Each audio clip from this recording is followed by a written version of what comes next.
Welcome to Think Big with Dan and Qasim. Join hosts Dan Melnick and Qasim Masood as they explore big ideas, limitless possibilities, and engage with visionaries, entrepreneurs, and thought leaders who dare to dream big, get inspired, motivated, and find practical tips for personal growth. Think big, dream bigger, and ignite your potential. Welcome to Think Big with Dan and Qasim. I have my team filling in for Qasim today. And our guest today is Roy Scott. So, Roy, if you want to go ahead and introduce yourself, tell us where you live and what you do for a living. I'm Roy Scott. I'm founder and CEO of Healthy Hip Hop. I'm originally from Kansas City, now in Atlanta. What I do for a living is we run our business, Healthy Hip Hop, which is hip hop for children and families, and all about ultimately the big picture is become an iconic children's brand, an urban Disney. So we have our own characters and content, we have curriculum, and we also built our own tech platform. So that's what I do, man. Awesome. So how'd you get the idea to start this business? Yeah, really, as a kid, I just loved hip hop music and culture. And so growing up, I was really I wanted to rap, right? I was rapping as a kid and came out of high school and had an opportunity to play Division I sports and go to college on a scholarship to play basketball. And I decided, no, I don't want to do that. I'm going to be a rapper in the streets of Kansas City out of all places. And so I started rapping and got some good success, picked up some traction, and ultimately had my light bulb moment when I picked up my son Justice from school. So I had my firstborn son. He was probably about 3 at the time. And he started repeating my music in the car. You know, that music promoted drugs, violence, et cetera. And that was my light bulb moment. I knew I couldn't be this kind of influence on him or anybody else. And that's what inspired me to create a positive alternative, and Healthy Hip Hop was born. Awesome. So are you able to reach people all around the world, or is it mostly local, like in Atlanta? What does that look like for you? Yeah, I mean, so we are international. We are focused on the United States. A lot of our early work was more like in the Midwest and in the South. Right now, a lot of our engagement is still Midwest and kind of Southeast, but we do some work also on the coast as well. So what does it look like for you to get the word out? How do people find out about Healthy Hip Hop? Well, now we're really starting to turn up our marketing. In full transparency, a lot of our original stuff was just like word of mouth. It was like parents who loved the content. It was schools who were hiring or contracting with us to either do professional development or live events. So a lot of it was word of mouth to start. But we have done a lot more social media marketing lately, also doing some kind of micro influencer marketing with parents who are like family influencers, and also like there is a wave of like hip hop education. So these teachers who rap, so doing some of that. But ultimately, it's been really grassroots for the most part. But now we're really starting to turn up the marketing as we've been kind of fine tuning the product, fine tuning the content, and it's getting the team strong, getting ready to really kind of go to market and push really strong to end this year and going to 2024 really strong. Awesome. So in terms of your product, what would you say makes you better than your competition? Oh, I think the big picture is our cultural competency. So usually when you think about like kids' music, it's a little bit watered down. Like with Healthy Hip Hop, it still is the same vibe, same energy of hip hop culture, but clean for children and families. So I think that's the biggest thing is our cultural relevancy. And then also our dual-sided platform. So one side is for teachers and parents, where they can just have access to our educational resources. And then the other side is a mobile application, which is kind of geared more towards the student and the parent.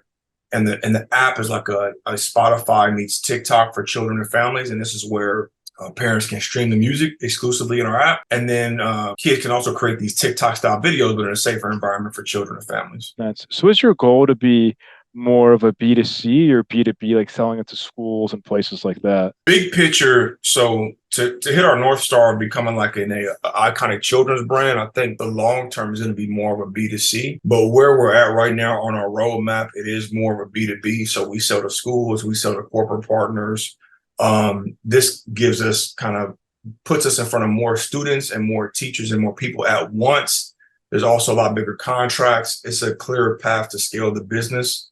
So right now we are really locked in on the B2B side of things. But big picture, as we grow it and grow the audience and grow our impact, it will be more of a kind of a direct-to-consumer offering. Makes sense. So what has the reception been like that you've gotten? Because like just based on what you're describing to me, I wish I had it when I was growing up. So I feel like, like this perception must be very positive. Yeah, it's been really good. I mean, it just depends on who you talk to, right? Because the thing is when you think hip hop, a lot of the times there is a negative connotation attached to it, right? So that's kind of one of the stigmas or one of the objections that we face quite a bit. Like hip hop, so you're like, oh, hold on, like, but no. So that's one of the biggest challenges. But we've been very well received because I think for the most part, people understand that if that's in the education space, if that's his parents, like hip hop is the voice of our youth. And so a lot of the times they're looking for ways to share hip hop culture with their kids, but in a way that is not, vulgar, that's not promoting, things that you wouldn't want your children listening to. So overall, it's been pretty well received. We've been able to raise capital for the company. We've been able to, grow our users, a little bit over 10,000 users on the mobile application. We get big contracts with school districts. So it's been well received, but it has been an uphill battle. But that's like pretty much, with any business, any startup company, you're going to face those challenges. That's true. So is there any role for artificial intelligence in your business? 100%. So we were already thinking about that. So not only thinking about that, but we're moving on that. So we're working on this program right now called Rap GPT. And so basically it's helping kids create their first rap through artificial intelligence. Ours, we wanted to make it a little bit more interactive. So for right now, if you go to Chat GPT, like you can type in, like give it the prompt and it's going to spit out the whole thing for you, right? And done deal. With ours, it's more or less, we kind of give you a first line prompt and then the student has to write their line, and then our AI, our Rap GPT bot will kick another line, and then they have to kick, so it's kind of more interactive. So that's one part of that we're doing on the AI side. The other is we actually have these built-in surveys where students can select certain, topics or certain like themes, and then our Rap GPT will spit out a rap. And so we're working right now to get that to match our characters because we have our own characters. So when we say urban Disney, we have like PJ Panda, we have Jungle, we have a handful of our own characters, Leo the Lion. And so right now we have the prototype to where it'll actually kick back out raps, but just with kind of these prefigured voices that are in these Microsoft platforms we're using. But now working on the next phase of it, where it's actually our characters' voices, our characters' avatars that will rap that back. So definitely, thinking about and acting on AI. We know, like, I think in the startup space and in entrepreneurship, especially when raising capital, like you'll get these waves. Some things will be trends and some things will actually be like real relevant movements that stick. So this is not like an NFT, which I'm not knocking NFTs. I think NFTs will still have a place, but you see how they kind of died down and kind of fell off just because I won't get too deep into that, but it kind of was more like kind of a country club type of thing to me for people who are making money in NFTs. But with AI, like what's happening in the space is revolutionary. So I think AI is something that's definitely here to stay. So we're thinking about it and already acting on it. So if you look into AI in the form of like, customer service, high level chatbots, for parents that are looking for more information. Right. Yep. So some of those too as well. So it's a lot of that stuff. There's some plug and play stuff that we're currently implementing, are going to be implementing on this next iteration of our product. So absolutely 100%. We do, like, the AI is like, I joke around and with some of my founder friends, I'm like, man, Mr. GPT is like a new co-founder. That's awesome. He's doing a little bit of everything. So what would you say is your top business priority in the next 3 to 6 months? Next 3 to 6 months. So we are in this program right now. It's a social impact program in Dallas that's backed by United Way. So they're in the social impact space clearly, and they're also doing stuff with like venture. And so the next 3 to 6 months, and our biggest contract to date is with the Dallas Independent School District. So really, we're trying to maximize our impact in Dallas, and also kind of scale up the impact, scale up our revenue, scale up some of our processes. So really go to market strong in Dallas so we can, again, kind of improve on all of our processes and systems and kind of our revenue there, so we can then scale that up in other markets as well. So we're really kind of locked in for that for the next 3 to 6 months. Awesome. And I actually live in Dallas, so that's really cool. Yeah. So I have to hook up Link in person there because we're in Dallas heavy over the next year. It's exciting. So what is the biggest challenge you're facing in order to, get this thing implemented in Dallas, or just in general, just what you're focused on? I think some of our biggest challenges, obviously anybody would say was like raising capital, especially in this market. The market right now, just raising capital is always tough right now. even tougher. That's always a challenge. But I think also getting some of this early adoption and really like building community.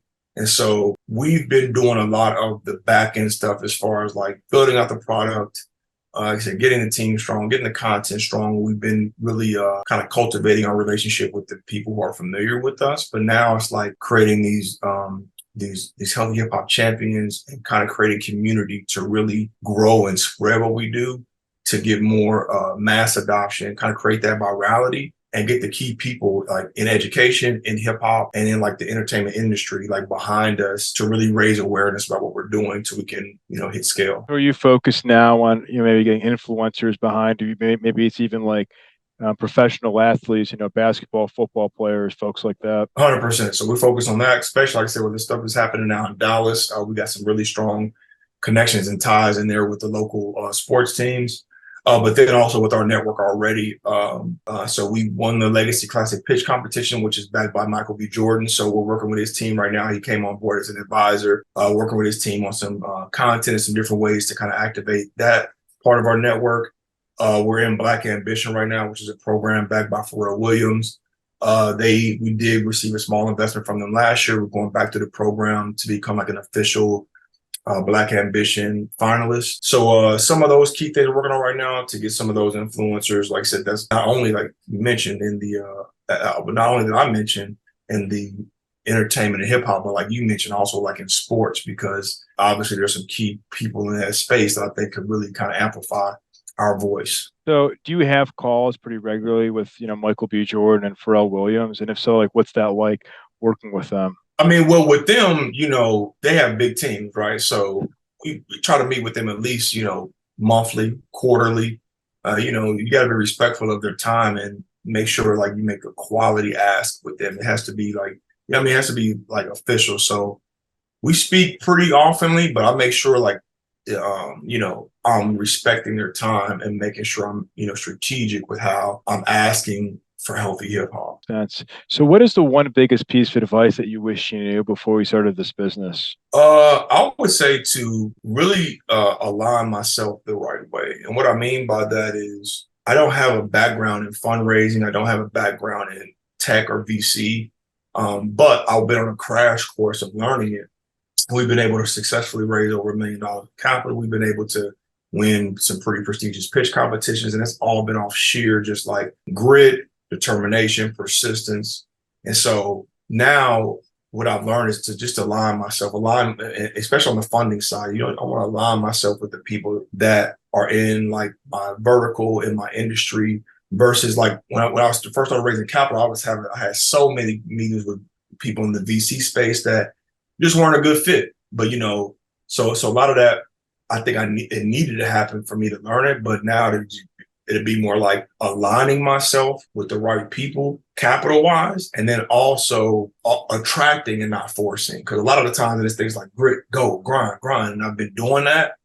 But now I'm more about just attracting the right people to me versus trying to force it. You see what I'm saying? So that's what I would say. That's the advice I give myself, is just proper alignment and attract, don't force. Yeah, but as you said, I mean, I feel like especially early on in business that you have to have those conversations. You have to talk to people that may not be a good fit, like you said, to figure out, okay, like this, I need to look for people that are working on that to understand my business, especially when it comes to raising money. 100%. Yes. I wouldn't change anything. It's all part of the grind. Like I'm just, very grateful for this incredible opportunity. And I think ultimately it's really more about, I think your number one business is you. Like, like how do you master self? How do you, get yourself mentally, emotionally, spiritually, physically, all that like in the best place to be the best version of you. So now you can go and be successful in other endeavors, especially like with my family. I'm a family man. I have a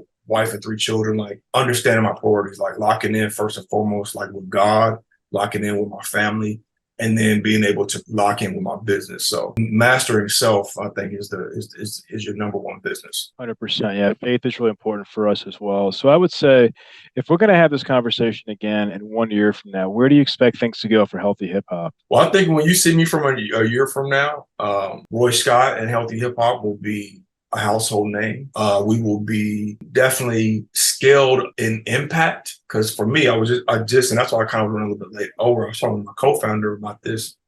We have some big plans and some big things we're executing on. And it's about was actually two conversations. I had a conversation with him. And prior to that, I had a conversation with one of my mentors who's in this Dallas program, and setting the culture. And so with setting the culture for me, for us, is impact, first. And so, and doing right by people. So a year from now, we will have scaled our impact to reach 1 million plus children.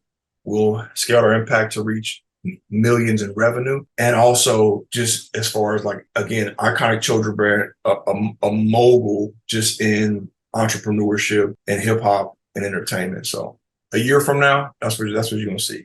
And it's been years in the making. So it ain't like it happened in a year. We've been at this thing for a while.